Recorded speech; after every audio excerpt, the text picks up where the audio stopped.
So I wanted to send out this video to you about the Key Arena event just because there's a lot of information, and for me, I get really sick of reading tons and tons of packets, which you get all the time.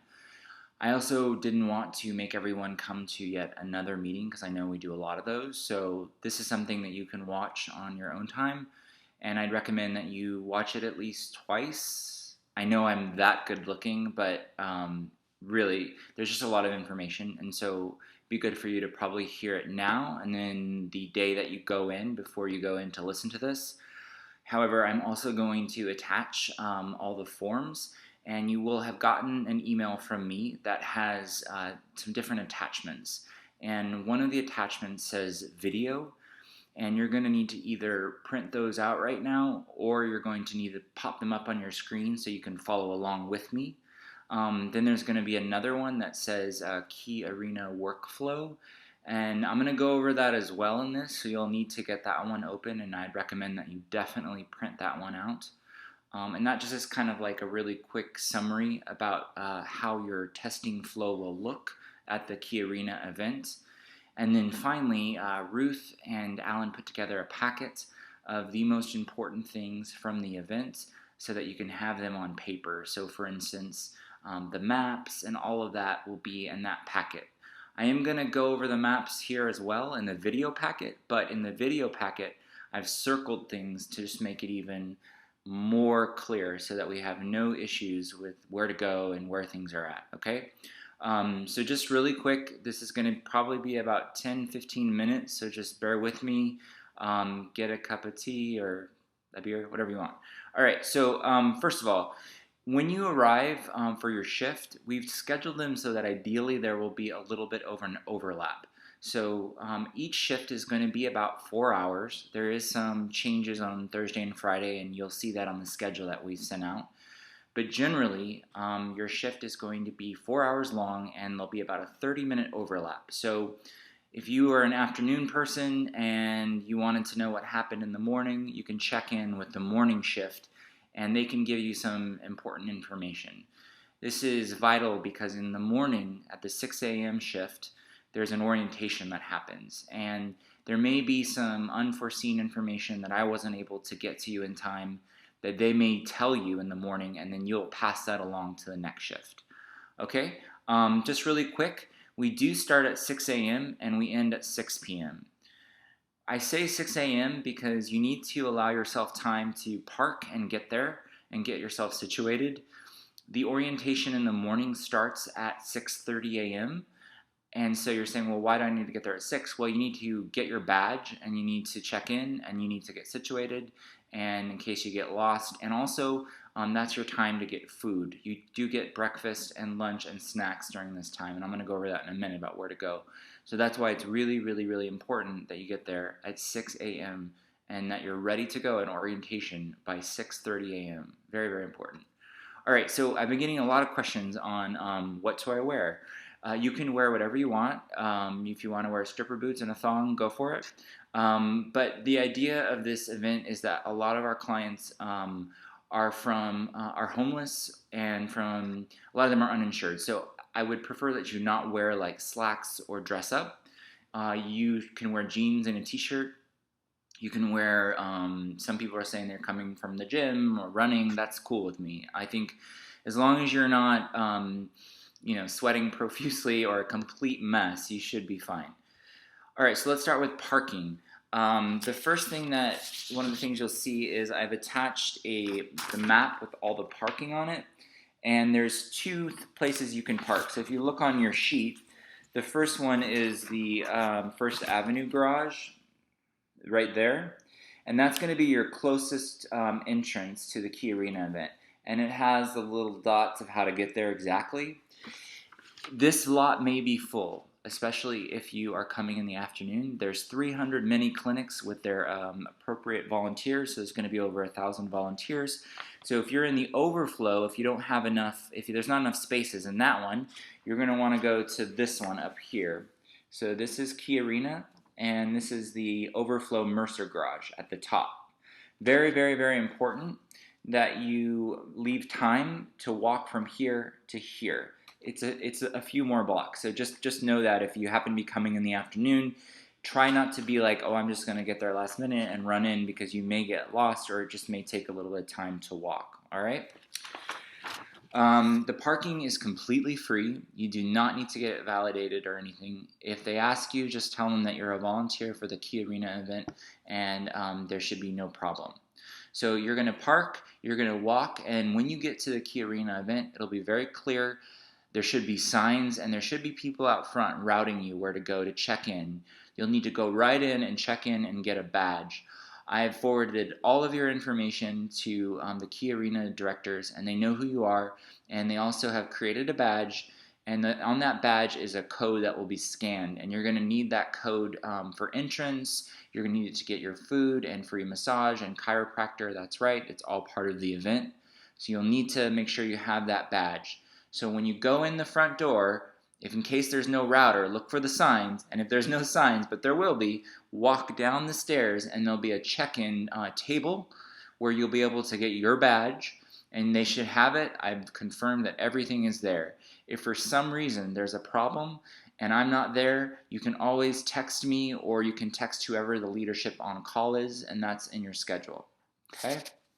So then in terms of the actual suite, it is actually an arena, and if you look at the next thing, we are actually in Suite 55, right there. And this is actually one of the best places to have the suite, because it's right next to the entrances and exits, and it's also next to our most important things. So I'm going to point some of those things out. So right over here that I've circled is the communications hub, and that's where you'll get like things like your internet password. And then right here is the lab, in case you need to send someone for a result, and I'll talk to you about that in a sec. And then if you're coming for the morning orientation, this is in the southwest corner right here. So at 6:30, this is where you're going to meet, okay? The other important things to note is that over here, downstairs, is the volunteer break room. So that's where you get snacks and food and massage and chiropractor, and it's all free. And then up here, social work, which I'll talk about. And then up here is a supply room. If we run out of anything, you can go there as well. Okay? So each suite has a bathroom. So we all have our own bathroom. And it has a closed door. Now, the back of the suite, you'll be able to see the arena, but it's still closed enough for confidentiality. So you don't have to worry about that. Me and Josh are going on Tuesday to set it up. So everything will be completely ready for you when you get there. In the morning, you're going to need to do a couple things. You're going to need to get the door unlocked, and there will be an orange or yellow placard hanging on the door handle that says like closed or no one's here right now. So go to the communications hub. Again, this is that right there. And go and tell them that you need to have the door unlocked for Suite 55. And then also tell them that you would like to get the password for the internet, and ask them what the network code is. Like if it's, I think it's like Key Arena or something. And they'll be able to give you all that. Then you'll go back, unlock the door, and you'll be good to go. Very important, if you ever are alone and you need to leave, you need to push in the lock. There's a little lock on the door. It's on the side of the door, and you push it in, and then you'll little lock it. And then put the orange placard back on the door, and that will tell people that everything is now locked, but that it will keep our stuff safe, because I have tests and I might keep a computer there. So just know that you need to keep it locked, and they had problems with this in the past, of people sneaking in and sleeping in the rooms. And I don't care about that, but I'm just worried about things getting stolen, because we're going to have 400 HIV tests there, and they're new, and I don't want them stolen. If you're the last person of the day, make sure that you lock that door. Very, very important. You can always leave if you need to. Like for instance, if both of you need to go to the bathroom, you can do that. Just put that up, that orange placard. In the room, you're also going to have a white binder.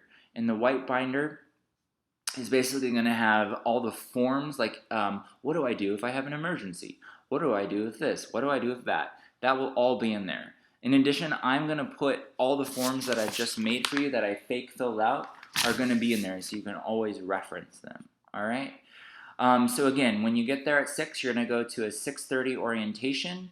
You'll get your badge, and then the patients. So the patients will start arriving at 6:30, and they maybe milling around, but you do not see them at all until you've done that orientation. And if you're in the later shift, then you can start right away. But if you're in that morning shift, you have to do the orientation first. And that's not done by me, that's done by the Key Arena peeps. And they're gonna just kind of go over the forms with you that I'm gonna go over with, but they're gonna go over it again so you don't, so you make sure you get it. For the internet, again, Communication Hub, get the password and the network code, the name of the network. You need to bring your laptop. You need to bring your laptop. Laptop. Try not to bring an iPad. You can, but it's going to make it a little tricky with all the typing. And we need to be fast about these tests. So bring your laptop. And okay, in terms of the form, we're going to use the same kind of form that we use at SASG. Alan already emailed you out the link. So you're going to need to, if I were you, I'd put that in your favorites bar so you can pull it up really quick. The only difference is that when you go in to check in which event we're going to test, you're going to want to hit the Key Arena event, and then everything appropriate will populate down. Do not hit the SASG one because you'll get way too many questions. We've actually tried to condense it a little bit for this event. All right, next one in, most important of this video is the paperwork. There is some paperwork in addition to what we do that needs to get done. First of all, each client is going to have a chart. And the chart is not what you typically think of a chart. It's not going to necessarily have a folder on it. It's going to look just like this, okay? Now it says sample on it because it's fake, so it won't have that on it. But it looks just like this. So your client's going to come to you and they're going to hand you this, and they're also going to hand you this. This is a medical routing slip. All right? So they need to have both of those forms. If they don't have both of those forms, they cannot test with us. And if they don't have them and they want to test with us, you send them back to triage. Just say, go back to triage, and they'll be able to get you a test. Now, what triage is basically when a client comes into Key Arena, they see a nurse first to kind of see what's going on and what services they want or need. And the nurse is the one who will say, I think you need an HIV test, or let's get an HIV test. And the nurse, what they'll do is, here I've highlighted where it says rapid HIV, they'll put a number next to it. So as long as they have a number here, they can test with us. If they don't have a number here, they cannot test with us. You have to send them back to triage to get that number. I know it sounds kind of silly, but we can't have lots of people milling in and out because it can be too much. So everything is kind of set in terms of priority, and so you got to look for that number, okay? So they have to have the number on the rapid HIV, and they have to have a chart, okay? So really quick, if you look at the chart, you will see you'll need to turn to page 11. So that's actually what you're going to be filling out in the beginning, okay? So make sure that you pull it up on your screen or print it if you haven't already. And you don't need to fill out a lot. I'm trying to make it as simple as possible, and I filled out a sample one that you'll see in the binder, but basically all you need to do is this. So there'll be some spots where you can mark positive or negative. If it's negative, mark negative. If it's positive, mark positive. And then don't fill out anything for assessment. It's not necessary. And then for plan, I just put rescreen in 3 months. I'm sorry if all this is backwards, but I'm just giving you guys a real quick lowdown, and this is in your video packet, so you should be able to see what I'm talking about. And then you need to sign it, you need to print your name, and then sign it at the bottom and put the date. All right, that's really, really important that you do that. This is the only thing that you're gonna fill out in the packet, but then once you're done with the test, you need to go back to the front of the test, of the chart, and sign your name that you've done the HIV test. You'll check the box, and then sign your name. So you can see I've signed my name here, just in the HIV section. So that's pretty much like the paperwork that we need to do. There's a couple of extra things that are optional, and we'll talk to you about that in a second. Again, if they don't have any of this stuff, send them back to triage. All right, just a little bit about the greeters. Each station, each suite, there's going to be someone from Key Arena that's kind of like manning it, kind of like a secretary, lining people up for us to test. getting things ready, and that's part of the reason why we didn't know that, and that's part of the reason we overstaffed originally. But there will be someone checking people in, so you don't have to worry about that. Um, that person will also usually have a walkie-talkie or a radio. Do they say walkie-talkie? A radio. And then they'll have a radio, and they'll be able to call anyone you need. Like, for instance, if there's an emergency or you just need something and you don't want to leave the suite, you can ask the greeter to radio and get help. So generally, I talked to Julia about this. Last year, the event, they tested 280 people. They had no positive tests, and it's there's never been a positive test yet at this event. But I'm certain, because it's our event now, it will happen. So just know that, but it's not, don't expect it. You're not going to get a lot of it. If one, maybe two, who knows? But it's rare for this population. It's different than what we see at SASG. And Julia said that usually the later mornings, like around 10 and 11, and then the later afternoons around 3, 4, 5 are really busy. So if you're in the beginning of the shift, it might be a little slow, and then it'll pick up. She said on average there was always about 5 people waiting in line. So the reason, and because of that, I need you to do the test in 10 minutes. So that means we're not doing any counseling unless it's absolutely essential.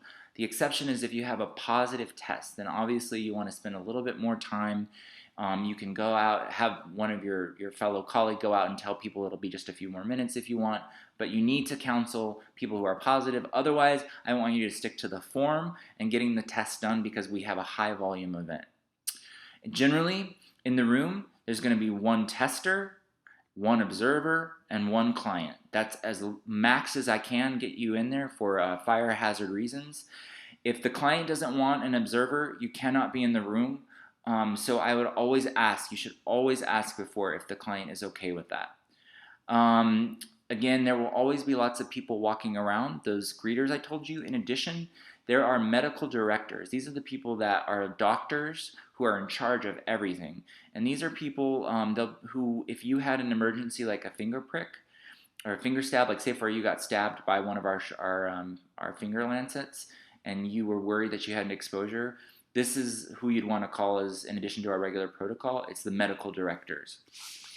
And I have included this as well, and I've highlighted who they are. There's 3 of them that are the most important. And those people will be circling the whole event, the whole 12 hours each day, and they're wearing lime green shirts, so you cannot miss them. Also, we have new HIV testing kits. So before we had, we talked about this in orientation, we had HIV 1 kits, and now we have HIV 1-2 kits. Our HIV 1 kits are expiring on Thursday. Public Health wants us to use them as many as we can on that Thursday, and then on the Friday, we're going to be using the new ones. So if you are on a Friday shift or a Thursday shift, I'm going to try to label it old tests, new tests. You need to make sure that you use the old tests for Thursday, and every day after that, you need to make sure you use the new tests because I don't want any tests used that are expired. Next thing, what happens if you have a positive test? You follow the exact same protocol as we do for U-Test. Nothing changes, okay? Nothing changes. There is a little bit of an exception though. And this is going to sound a little tricky, and it's not a big deal, and it's optional. So let me explain. If you have a client who has a positive test, and you're suspicious that they may not go in for treatment at Harborview, and I say that because there will be a lot of homeless people, and in my experience, there's hard sometimes for homeless people to actually get to Harborview. And it could also be anyone else too. If you're just hesitant that someone's going to go for a confirmatory test, you can send them, there's a lab next door, and they will run a confirmatory test. The problem with that though, is if they get a confirmatory test right then, they have to become confidential right then. And if you want to follow that route, I'm going to show you what to do. But you don't have to, and I doubt this will happen, but if someone is saying, if you get that vibe that someone isn't going to follow up for care, I would go ahead and send them next door for a confirmatory HIV test. That's a PCR viral load test. And what you will need to do if you do that is on that original packet that I gave you, look at the very last page. You're going to need to check the box that says HIV test, and then you're going to need to print your name and sign it and date it. And then you're going to need to go back to their medical routing slip, and you're going to need to write, you're going to put lab, you're going to need to check off number 1 on the lab, meaning it's high priority. And then you'll give both of these, their chart and the medical routing form, back to the patient, and then they can go to the lab. And then the lab and Key Arena is responsible for mailing them those results. Again, that's a very slim thing that I wouldn't recommend doing it, only if someone is really hesitant about them getting care. Sorry, we're at 21 minutes. I'm trying to go as fast as I can. Second thing is interpreters. Last year, there were 31 languages that were spoken at this event. If you just shit your pants, it's totally cool. I'm going to get you through it. So we have these things called in-demand interpreting stations, and they're basically little laptops with phones attached to them, and they're at the communication hub. If you have a patient who does not speak your language and you are not comfortable trying to run a test, what you need to do is either flag the greeter down or send one of your colleagues over to the communication hub and get this little thing. It's a station. It's a laptop, and it's on a little wheels, and you can roll it down to your room. And then literally, it's really easy.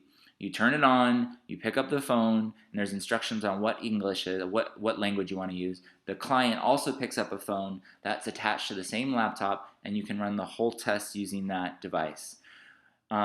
So that will help protect the anonymity rather than a live in-person translator. This is a translator that is through a company that Public Health and Key Arena have hired. It's okay to use. It's a great thing to use. And that's only if you do not speak their language. And then when you're done with the station, you need to return it to the communication hubs. All right, emergency. Say for somebody faints or has a heart attack or whatever, anything crazy, you need to follow the emergency procedures that are going to be talked about in the orientation. But briefly, what that means is you're going to want to notify the medical directors. Again, those are these people here, and they are also available on radio, and you can either look for them or you can tell the greeter to go ahead and radio them for an emergency. And then I'd also like you to text me or Ruth or Josh, whoever's on call, leadership on call, and let us know what's going on. You also still need to do the preceptor stuff, just like at SASG. So whenever you arrive for your shift, look at who the preceptor is and text them, okay? Same thing at the end of the shift.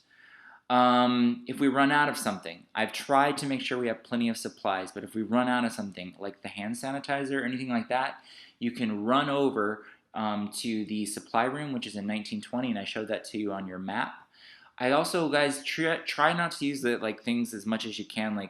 Because we have a sink in each room, I'd rather you wash your hands than use the sanitizer. I know I sound like totally ridiculous, but the hand sanitizer is actually really expensive. So if possible, wash your hands. If they have a question, so say if a client comes in and they say, I really would like information about how to quit drinking. We don't have time to cancel them, but there's a whole station that does, and it's called social work. So what you'll do is you will send them to social work, which is in room 2627, okay? Another thing is, in this event, we are treating minors. If you just shit your pants again, don't worry. I've talked to Julia about it. We are allowed to do this because all the minors that are coming in will have signed and been cleared by triage. And that's minors for us, is anybody over 14 is allowed to get an HIV test.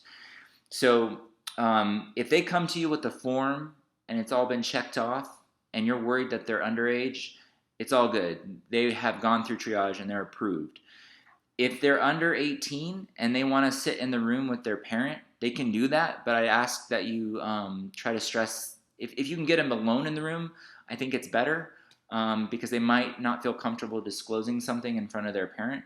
But if they're insistent and they're under 18, they can bring their parent with them in the room. The reason we've never done this before is not because we don't like minors. It's just, if say if a minor tells you something like, The reason I'm getting an HIV test is I've been, sexually abused by my parent.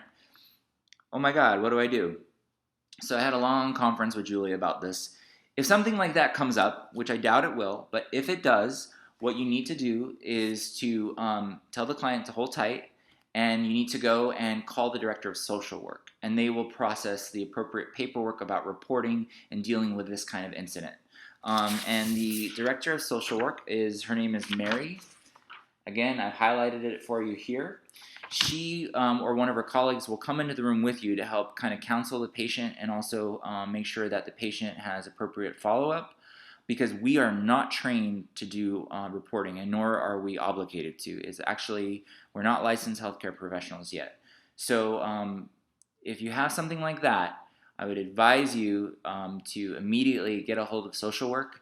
If social work is busy, you can also use one of the medical directors in the lime green shirts. And I talked to Julia, people are okay as well. But I doubt that will happen. If this freaks you out and you still have questions, email me, text me, call me. I'm available for you. Another thing is we are also been designated as, like, there's a lot of clinics going on. If someone sticks their finger with the needle, they can come to us for a rapid test. The person who got stuck and the person who the blood came from. Both of those people could come to us. If they come to you and say, hey, I was told to come here because I got a finger stick, test them right away and make everyone else wait. It's an emergency. We talked about the lab. Really quick, amenities. You guys are allowed breakfast and lunch. You'll need to present your badge. Just have it on you. And the actual lunch and breakfast is going to be at the pavilion, which is right across the street from Key Arena, and I've labeled it in this. It says food, and you can walk out there and get the food that you want. Breakfast is from 6 to 6:30, and lunch is from 11:30 to 2:30. There's snacks though and water all day long, and that's in the volunteer break room, which I showed you earlier. And then massage and chiropractor is free. It's like 10-20 minutes, and it's first come first serve. So they might put up a sign-up sheet if it's getting really busy, but you can go as needed and as much as you want. Okay, so finally, I'm sorry this is much longer than I anticipated, but it's very, very important, and this is why I did not want to write this all out. First of all, if you look in your last thing, it says, in the last thing I want you to open up is overall flow, the flow of Key Arena. And I have it in 14 steps about what to do. So let's just go through that really quick, all right? So when you first arrive at your shift, number one, you're going to text the preceptor. Next thing you're going to do is, if you are switching shifts, like if you're a PM person, you need to get the information from the AM shift about what happened, everything okay, anything I should be aware of. Step 3, you're going to start seeing clients. You'll greet the clients and check their paperwork, make sure they have everything they need and that they can be there to test. And then in terms of that, I wrote it out even more specifically. Number 4, do they have a chart, and do they have the appropriately labeled medical routing slip? E.g., the HIV section has a number on it. That means that the triage nurse has approved the test. No to any of those, send them back to triage. Yes to both, continue to the test. Step 5, you're going to open the electronic form, the one that Alan made, the link, and you'll start generating the client code, the random numbers and letters that we use. Then you're going to have the client sign the privacy practices form using that code, the same thing we do at SASG. Then after that, you're going to fill out the electronic form on your computer, just like we do at SASG. And then you're going to pause once you get to that part where you need to get the result. You're going to run the test. After you run the test, you're going to go to step 9. You're going to fill out the bottom half of page 11, which was saying that you did the test and maybe recommend rescreen in 3 months. Sign it. Then flip to the front of the chart, sign the front of the client chart, and check off that the test was done. And then 11, if you need to, follow the positive protocol if you have a positive, but you probably won't. And then 12, if you want to modify, like if you want to send someone to the lab next door, you can do that. And again, what you would do is you would fill out page 12 on the client's chart, modify the client's medical routing slip with a number 1 in the lab section, and send the client next door. Number 13, you want to complete the electronic form by entering the result that you got, reactive or non-reactive, and then hit submit.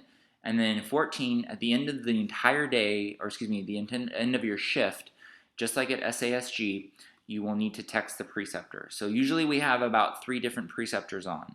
So just know that. All right, the very, very, very last thing I want to talk to you about today is not related to Key Arena. Just because I've gotten some feedback, concerns that people feel like sometimes they go to SASG and there's not people, or there's not a lot of people. And this is what we're working on. And I will say this: believe it or not, this is much, much better than what we used to have last year. There were times when you would barely test at all. You would ever go to SASG, and then there would no one be there. What I would like you to do is to know this: that the only time that you ever get high volume HIV testing is if you're in a bathhouse. That's when you're gonna go like boom, boom, boom, boom. So like last night, I worked in the bathhouse till 3 a.m. I did a ton of tests, and my last one was positive. Okay, like it's back to back. When you're at SASG or any other environment, it's slower. Even at the STD clinic at Harborview. So I know for me, when I first joined UTEST, I had this expectation that I was going to be completely busy all the time. When I'm at SASG, that's not the case. You need to practice your finger pricks with other people. Try to get to know the staff at SASG. And then in terms of that high volume experience, you are going to get it this week at Key Arena, okay? So thank you guys so much. I'm so sorry this was so long, but it was very, very important. And if you have any questions, concerns, confusion, whatever you want to say, I'm here for you, or Ruth or Josh. All of us are here. So thank you so much. All right, bye.